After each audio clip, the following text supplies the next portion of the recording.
Hello, I'm here this afternoon with Randy Hammock, who is a referee, an LA County Superior Court referee, and he is running for Superior Court Judicial Office 28. That's correct. Mr. Hammock, what criteria should Los Angeles County voters use to evaluate the candidates who are running for Superior Court? Well, let's talk about some facts. There are 4.4 million registered voters in Los Angeles County. Los Angeles County incorporates 5,000 square miles. To put it in perspective, Los Angeles County has more registered voters than 42 out of the 50 states in the United States. Unfortunately, 25% of the people who actually vote and go to the polls and vote in our county elections never vote for judge. And the reason they don't is because they really don't know anything about the judges.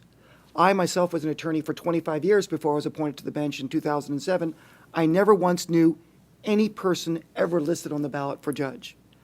Now, what do people typically do? They typically look at your name and your ballot designation.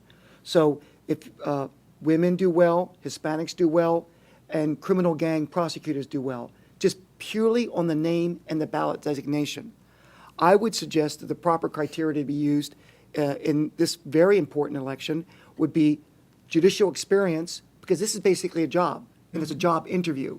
And the voters are basically hiring someone to perform a very important job, and you should look at someone's background and experience in determining whether they're qualified for that job.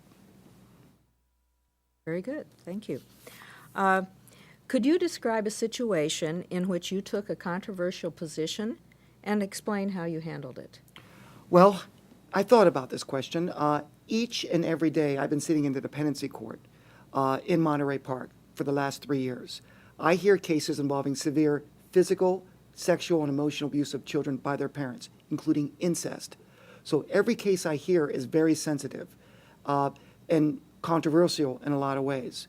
I basically always look for the best interest of the children. I am the arbitrator of the facts, and I always guide myself by the applicable laws and by the facts as I see them.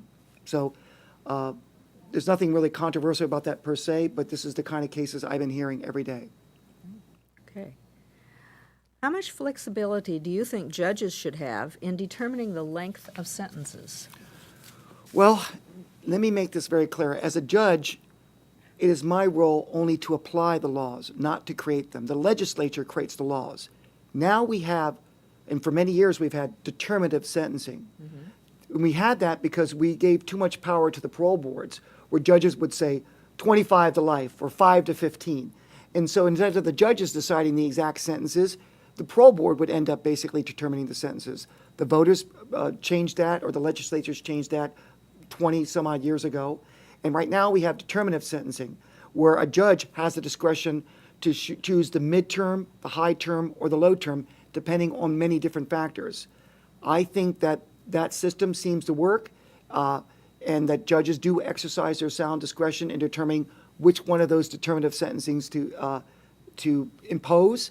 As to 3 strikes, which a lot of people are concerned about, I think that the current system, which allows a judge to exercise his or her discretion to strike a previous conviction in the interest of justice, is critical. And judges need to have that type of power. And I would certainly reasonably and cautiously exercise that power if given to me. Very good. Thank you. Do you think that more trials should be covered by TV and radio? And how would you handle media coverage in your courtroom?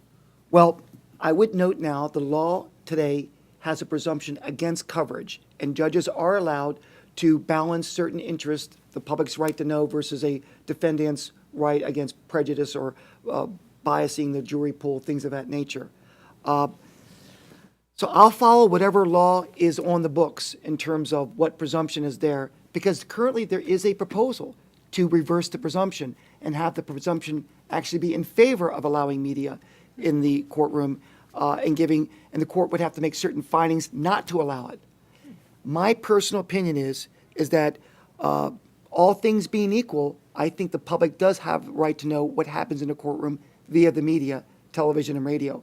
So I would be inclined to allow it unless there's an adequate showing that it would result in undue prejudice against a party's right to have a free and unbiased and fair proceeding. So I think that's my position on it.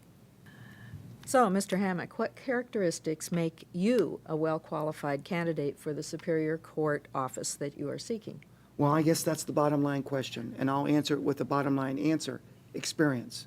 I am the only sitting judicial officer in this race. I've been sitting on the bench for over 3 years now in the dependency court, a very difficult, serious assignment, which I take very seriously. As I said before, I decide cases involving children, and my signature today can actually terminate your parental rights and take your children away and put them up for adoption. So it's a very serious assignment. So I would also note that prior to my appointment as a referee on the bench 3 years ago, I was an attorney for almost 25 years representing consumers and individuals throughout the entire United States. But the bottom line is do I have good judgment?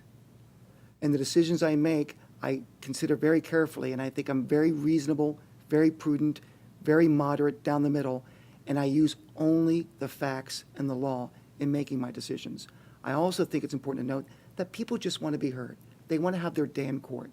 And I'm very, no matter what happens, how egregious the parents are in my court, I always treat them with courtesy and respect and allow them to be heard.